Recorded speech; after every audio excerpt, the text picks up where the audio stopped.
WTF, we're doing a podcast. I'm Niki. And I'm Michelle. This is 50. Welcome to What the 50. Join us on our continued journey to simplify our lives. We will seek the answers from the experts and offer tips, tools, and techniques to live your life with confidence and joy. Are we ready? Let's go. Hey, Mish, how are you? Hi, Niki. I'm all right. Today's one of those days when the menopause is in full force. And what does that mean? Oh, that's a whole nother episode. Okay. But here we are. Yeah, we always. I'm thankful that we're here together to talk about purpose and spirituality and well-being and how this affects our daily lives, because we have spent the last two episodes talking about our physical well-being, movement, our diet, clean living. But what about our mind, which is also critical, and it literally affects everything. Of course. You know? I think there's so many preconceptions about aging. Absolutely. I can remember. And now that we're there, we have to have the constant conversation. I know. But one of the big things that I always remember was that one of my best friends, her father worked all of his life and he retired. In that next year of retirement, he got colon cancer and died.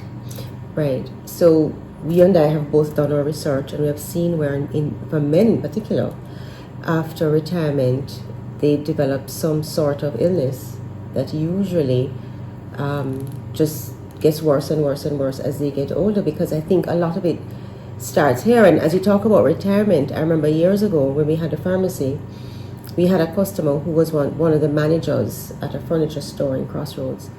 And he was one of those that was always in his shirt and tie. Right. Which was I can picture him. Yeah, man, shirt and tie. And after he retired, he came to the pharmacy every single day. Okay. In his shirt and tie. And he would still go down to the furniture store because in his mind, that was what he did. That's what he did. He knew nothing else. Yeah. And he said he did not want to go home and sit down. And do nothing. Even if it was to just stand in the store and talk to the customers, greet the customers, he did that. And I think it's really important that we also have discovered that in Japan. Right. In But before you go there, I just wanted to say something about my father and retirement. My father died within a span of, I want to call it 6 days. Ouch. From when he got really sick and then he died. On that day before we actually had to take him to the hospital, he went to work. Are you serious? Yes, at 84. He used to go to work every day, drive himself. He just did not stop. No. Yeah. He did less and less. Yes, but he didn't stop. Right. Because you know what retirement usually indicates to us? A full stop. Right. Yeah. And I think we have to reframe that word retirement. Absolutely. So now go on. We have to change the whole story, I think. Of course. And change it up. And for us and for those who are listening, let's just remove the word retirement. Of course.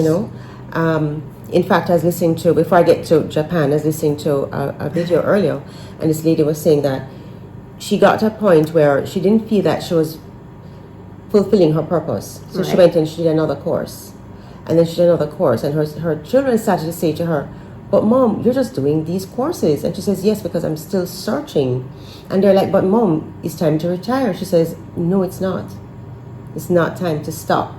Because I don't need to. My brain is still working." Of course. And she did it until she discovered what she really wanted to do, which was to write. So she said she came out to the C-suite search for a job, and she started writing. So she became an author. So back to Japan now. Which is in Okinawa, it's one of the blue zones. One of the blue zones that we have spoken about. And they take retirement out of their conversations entirely. Well, I don't think they have a Japanese word for the term retirement. They do not. They literally don't. Right. Yeah. And so tell us what word they use instead, Niki. They have this thing called Ikigai, which is for life's purpose. Yes. Right? What is your purpose? And it's Why do you wake up in the morning? Right. And it's a combination of different things. Yes. And you have to find that intersection of your passion, what you're good at, your profession, your vocation, and your mission. All combined with what you're good at, what you love, what you can get paid for, and what the world needs. So I'm going to backtrack a little bit. So for most of us, we were told we go to school, we get a good education. For some of us, we're told, myself, I was certainly told, you get married and you have children. Right. Sorry, the job is in there too, right? You get a good job, you get married, you have children, you retire. And I think we can change that narrative. And Do you really have that that retirement in your mindset? no. I think no, because I feel that retirement is almost like a North American construct. I'm not sure if it's a North American construct because it's part of the British system.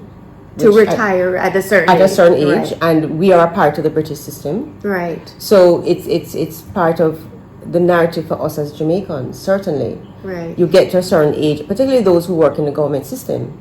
You get to a certain age, and retirement also signals we have no more use for you. Right. You're going to cost our company or so much more to have you here. But listen to this.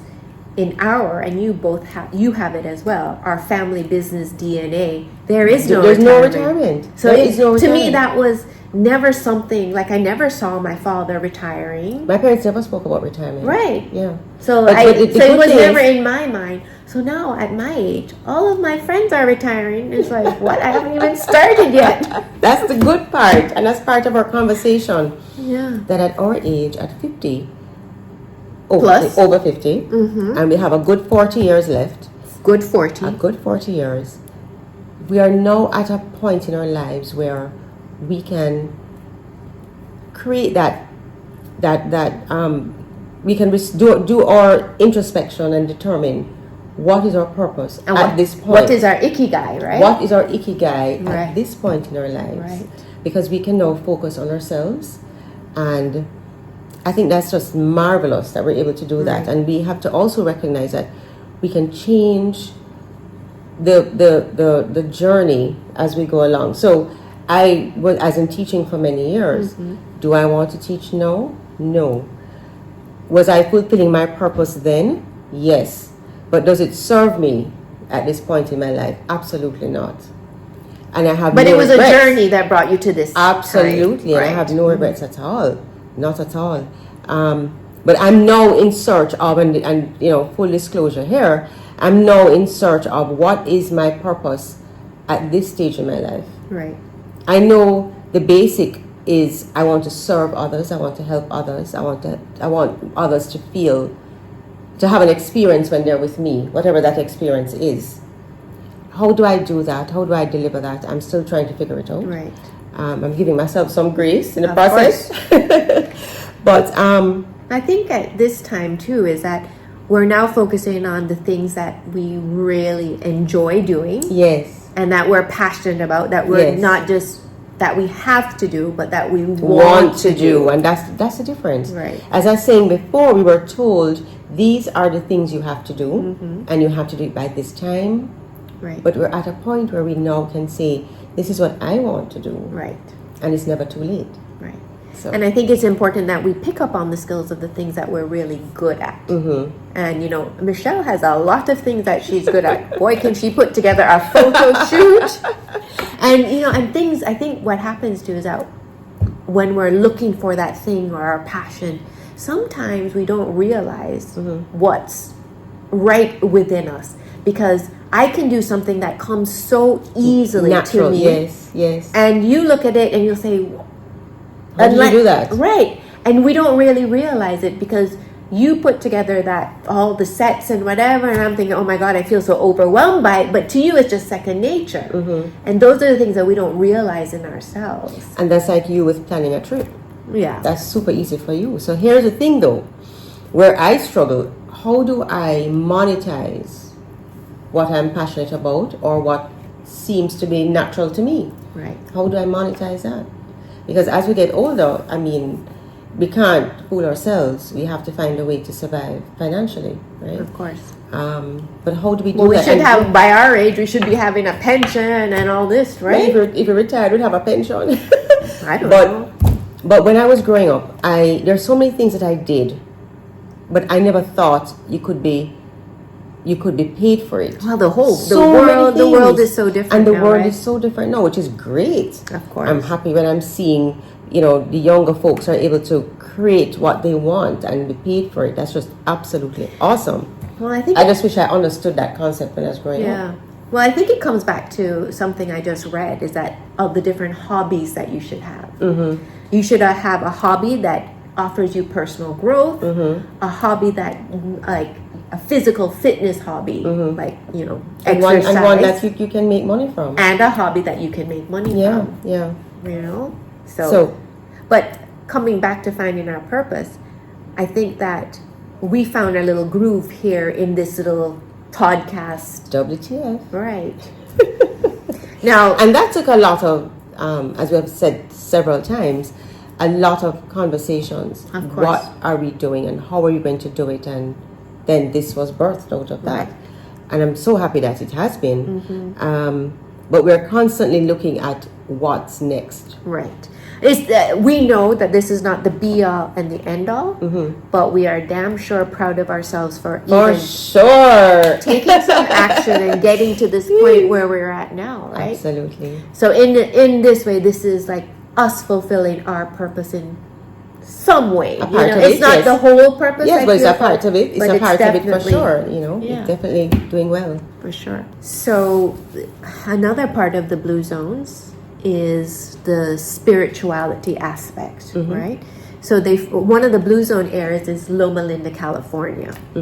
And that's, as you know, is a big Seventh-day Adventist community. Yes. And I think for different aspects, because you know how Seventh-day Adventists watch very carefully what they eat, and they all live in a community, and they're also very spiritual in their religious, spiritual Which way. so we can understand why that area becomes a blue zone. a blue zone. Yeah. Absolutely. But there is something that we should recognize, as we spoke about, is that there's a difference between religion and spirituality. A very thin line, and I'm not sure if some of us. But it took me a while to understand the Right. difference. As I was growing up, I focused on religion, and I didn't understand spirituality until I became an adult. And in my interactions with Auntie Gracie, who I speak about a lot, she has explained so much to me over the years, and just in her own practices, I can see, not just based on our conversations, but I see how she lives her life, and really does embody that spirituality. Right. Yeah. So that belief in a bigger being. Yes, Right. a greater being, respecting that, whatever it is, Right. because it's whatever you choose it to be. We're not here to judge, Or but it's to put a label on. or to put in a box, but to just recognize that there is a greater being, Right. and to have respect for that. Well, Trevor always says that he is spiritual, but not religious. And a lot of people are. Right, Yeah. right. So I definitely believe in a higher being, and I believe in the energy of different beings coming together, and I believe in a lot of prayer in different ways, because I believe that there's a force that's bigger than us. Absolutely. Well, I grew up in a Christian home, so that, Same. and I went to Christian schools. Same. So that has been, for me, that has been my base, and it still is today. Right. And I have passed it on to the boys. And it's not, I've tried to explain to them that it's not just about going to church every Sunday, clap hand and sing songs. There's so much more. It's just Of it's course. how you live your life, and how you interact with others, and how you see yourself. Of course. Because anybody can go to church and sit down. Spirituality is definitely internal. It's internal. Right? It's absolutely internal. So there's so much more to it than just going to a building once per week. And I think that how I always see it, and I'm not sure, and it could be very controversial, is that I believe that in the society that you are, where you grow, or your church could be very different. Just because it's a mosque or it's a temple or it's a cathedral, they're basically all doing the same things. Absolutely. They all believe in that same higher power, being. Yes, absolutely. higher being, but we just have different rituals Right. about it. And I think it's important for us to recognize that it's okay that different groups will worship in different ways. Of course. Yeah, it's okay. Of course. okay. No, that's where I have some issues with formal religion, if I may be honest, is that, and I know growing up as like, what do you mean they're going to hell just because they don't Go to the cathedral. right? Like that to me was like, that didn't make sense. It was a disconnect. And I think that's coming from our own socialization in our Jamaican culture, because we're a Christian country. Right. And so I think a lot of us coming from the British system, so a lot of us were brought up thinking that very tunnel vision. Colonized. Yes. This is the only way to go. Right. And if you deviate, Right. You're doomed.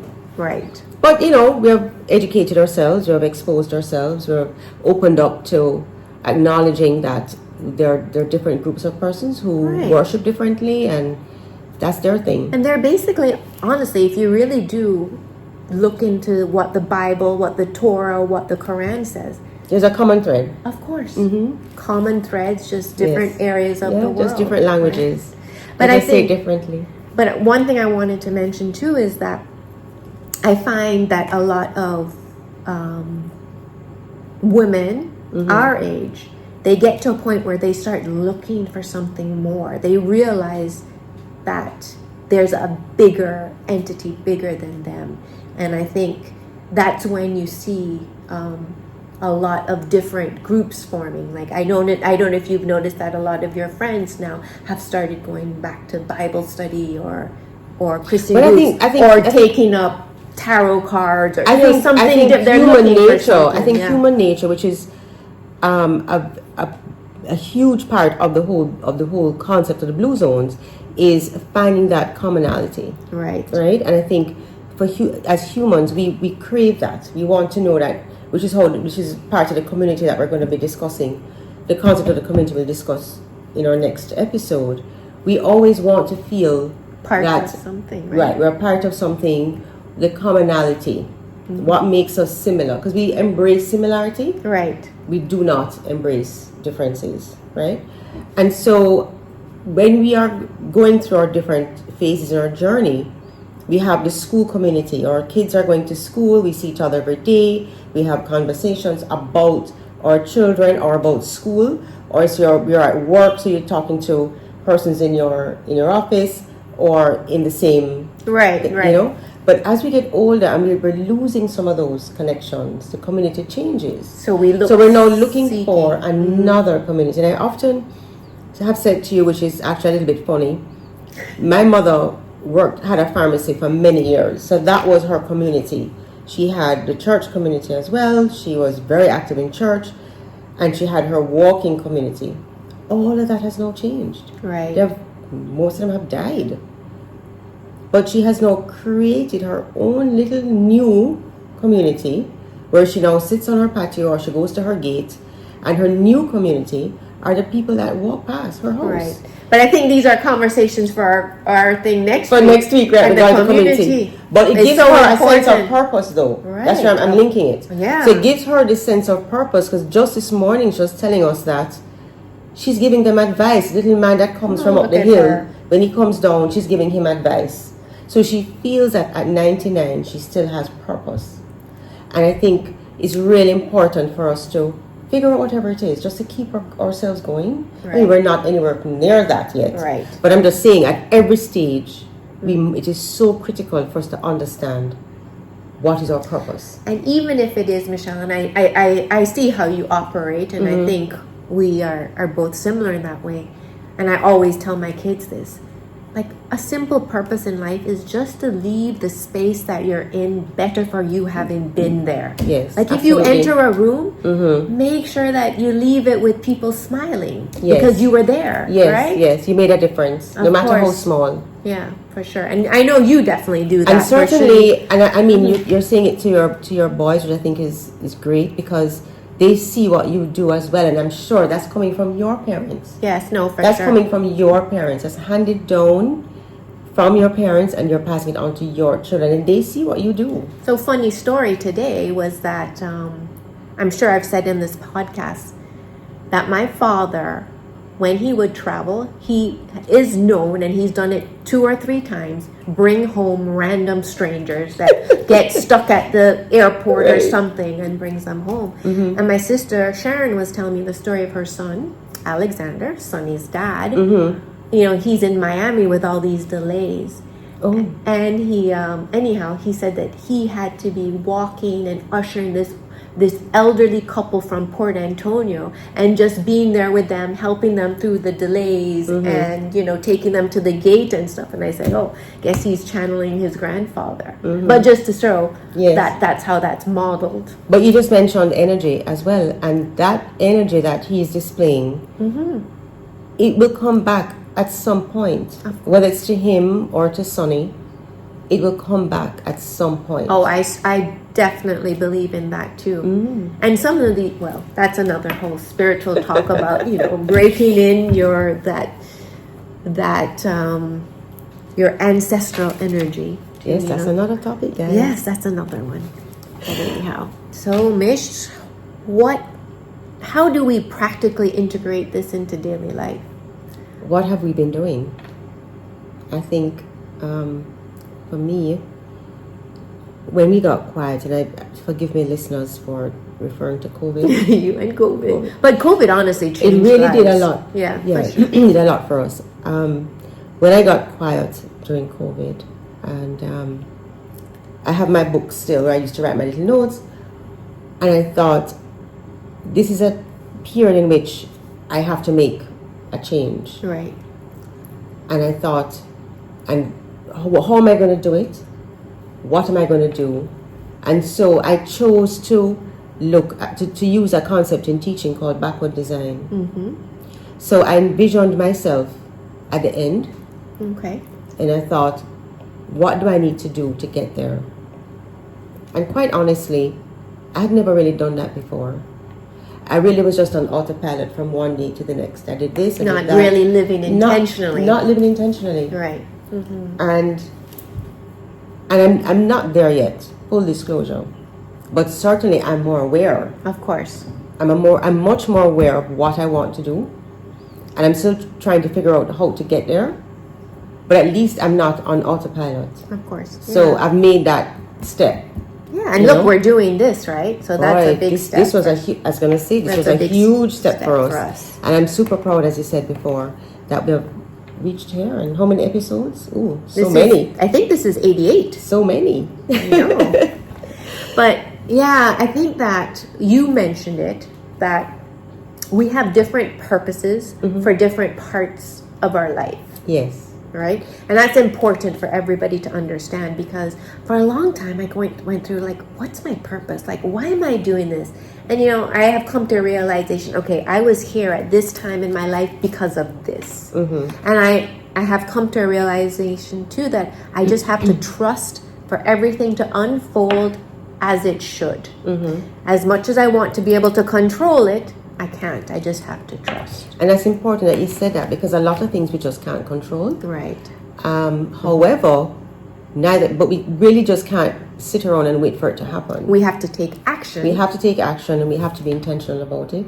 But I think the first thing is envisioning what it is we want. And Stacey Hines talks quite a bit about that visualization. Of course. So I think that is a very, very important step to take initially, because it's one thing to sit down and say, well, I really want to write a book.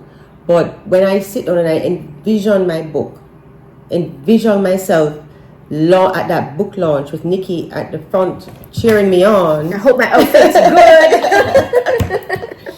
good. That really does push me to say, in fact, having visualized it, I feel like I can't disappoint Niki, because Niki has been in the front row. Yes. So I can't disappoint I'm her. so I better excited. get on with I'm it. already excited. Trying to get on with it. So it really does put you in that place mentally Of course. of where you want to be, and then you start to almost feel the experience. This is what I need to do to get there. Well, let me tell you a story. So I'm very much about knowing what you want, right? So you have to know exactly what you want. And that's hard sometimes. And detail it. You have to know what makes you happy. And you have to, what was my other thing? Know what you're good at. So Max is looking for a job, right? And I've done this several times with people, and it's as a coach. And it's almost a little freaky how it happens. So I said, Max, what is it that you want in a job, So he has an engineering degree, but doesn't particularly like engineering. Congrats, Max. And another, for back context, is that he has an uncanny way with plants. Max can give you every scientific name for every plant practically, especially tropical plants. So he was working with that startup, just to give context. And so now he realizes that he wanted to start his own business. But before he wanted to do that, he wanted to work with a millennial because he found that the founder before was a little too young, and he wanted somebody with a little bit more experience. So maybe on his second or third job, company, somebody that would allow him free reign to be able to do what he wants to do. He would like it to be located in Vancouver, where he's at now, and he would like to be able to either be hybrid or remote, so he can come and go and do as he wishes. So yesterday I spoke to Max, and he had just come from an interview or a meeting with somebody. It wasn't a definite job thing, but it was a 35-year-old Trinidadian that has an e-commerce business selling tropical plants. No way. Yeah. Ticking all the boxes. Right. Wow. That is looking to scale and could maybe use Max's help. Right. And I'm like, you see, you just have to be very specific on what you want, and the things will start to fall into place. It's the red car effect. Yeah. But that's a whole other thing. Another discussion, which I think is important. Very, very important. But yeah, that's awesome. Yes. I don't even know how that relates to purpose, but my purpose, I guess, coming along was that. No, but it was your purpose. It's because remember, as a coach, that's something you always want to do. You have those conversations to pull from others, which you have done with me. You have pulled from others just by asking a few questions to get to the bottom of it. Because there are things that we probably wouldn't have thought about unless you asked those particular questions. So I think that is your purpose. Right. Yes, I hope so. Awesome. No, I think so. Yeah. Awesome. But congrats to you, Mommy Coach. Yes. And congrats to Max, who graduated last week with an engineering degree. Was it last week? No, it was the week before. 2 or I don't even know. 2 weeks ago. It seems like he recently graduated. With his degree in engineering. Right. And I'm asking everybody to send him good energy to find a nice job that will be suitable for him. Energy out there. Right. Another thing that I always say to people, though, is in looking for a job or finding your purpose, or it doesn't match your lifestyle. Look for the lifestyle. But remember, he said he wanted to do either, and I'm sure that has to do with his lifestyle. He's not going into an office. He's not he's not doing a 9 to 5. No, for sure. That does just not suitable for him. But you know what? I just didn't even think that years ago we thought that way. No, we didn't. We never thought like that. We didn't. This was what we had to do, and this is how it had to be done. But I'm so happy that we've thrown away those boxes now, and we're creating our own lifestyle. It's an exciting world. And this is why we have to have those 40 good years. Of course. No, because I'm excited for our kids, but I'm also excited for us, because I think we're here at a good time. There's a lot of opportunities of just enjoying life. Absolutely. Enjoying the journey. Enjoying the journey of life. It's not the destination. And again, we come back to the blue zones, which is such a... I'm so happy that we're doing this topic, because it's not just... There's so much more to enjoying that life. Right. The longevity, yes. But you don't want to live for till you're 90 years old and you can't get up, you can't sit up, you can't think, you can't eat, you can't, you know what I mean? Right. So we have to put everything in place, and a part of that is finding our purpose, putting it all, everything that we've spoken about so far, everything works together. Or our multiple purposes, right? Whatever it is. Right. Whatever Who knew that having a podcast, talking to people and having a community would make us so happy? Yes. You know? So Niki, we've been speaking a lot about spirituality, and we both know that we want to learn a little bit more. So you have someone who is an expert in this area, and she's going to tell us a little bit more. Right. So it's Pooja, and she's an energy healer. She's the priestess of the crystalline, a medium, and a mentor. And Trevor and I had a really good experience with her, and I've been to several of her sessions, and I believe that she's someone that everyone should have an encounter with, for sure. I need to take you, Mish. Yes. So we're going to hear a little bit more from Pooja. Right.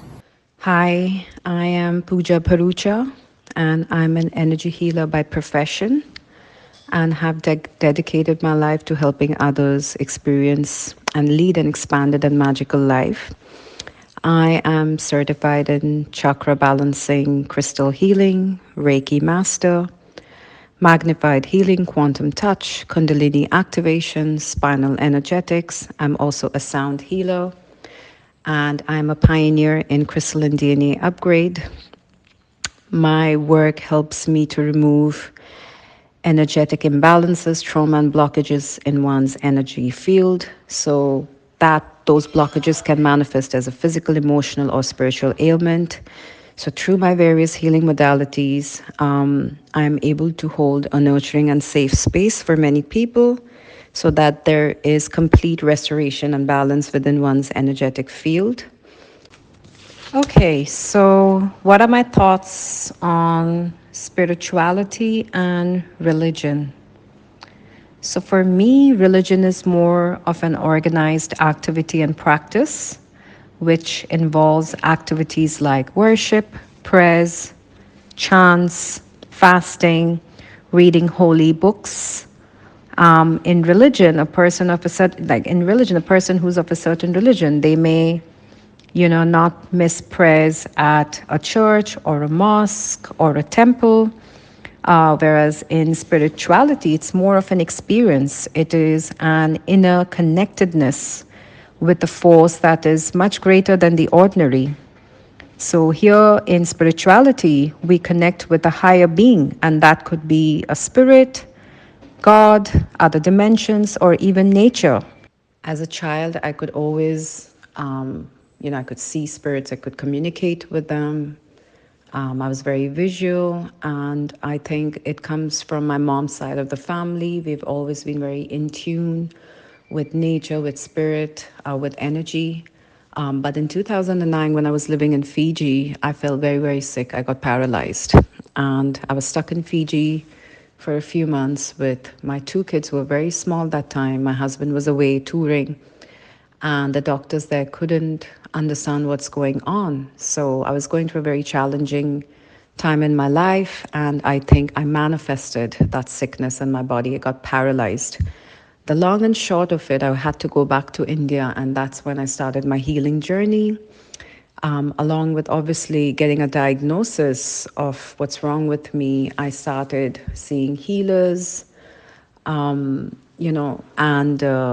I never looked back. So once I was able to heal myself, I started studying. And obviously I did this in secret because I am a CPA by profession. I'm an accountant, and it is not something that's acceptable by most Indian parents that, you take up healing, and it was not an accepted profession for me to take. But I started practicing on my friends, and then they started recommending me to their friends. And the long and short of it, I got really good at what I do. And then I finally came out of the closet in 2015. And yes, I have never looked back. The spiritual journey, the world of healing has really transformed me. And it is not about me becoming spiritual or religious. It is like I've accepted both and have been able to find the right balance between both, because I think spirituality and religion goes hand in hand. It's how you have this connection with God. And, for me, I've never been someone who's very rigid. So I'm an Indian, I'm a Hindu. So when I practice and when I do certain religious ceremonies, I don't do it according to the texts, our sacred texts, or what our priests or lineages have outlined. I do it the way I see God. So my God could appear like a spirit and say, okay, they give me instructions. This is what I need to do. This is what you need to do. And that's how I have conducted my life ever since. And going forward, that's what I'm also teaching my children to do, to, be in tune with nature, be in tune with your energy, be in tune with the changing seasons. And So thank you, listeners. We hope you enjoyed this episode. It's different. Don't forget to like, share, subscribe. For sure. So we can keep doing this. And we feel purposeful. And your comments, guys. Send us your comments so we know if you're enjoying, we would like to think you are enjoying our podcast, but we want to hear your comments. What do you think? So we can have interaction with you. For sure. And those who have already commented, thank you. Thank you for sure. Thanks for tuning in to this episode of What the 50. Please show your love and encouragement by sharing, subscribing, and leaving a review wherever you're listening. And don't forget to like and follow us on Instagram. And please join our active Facebook group at what.the50.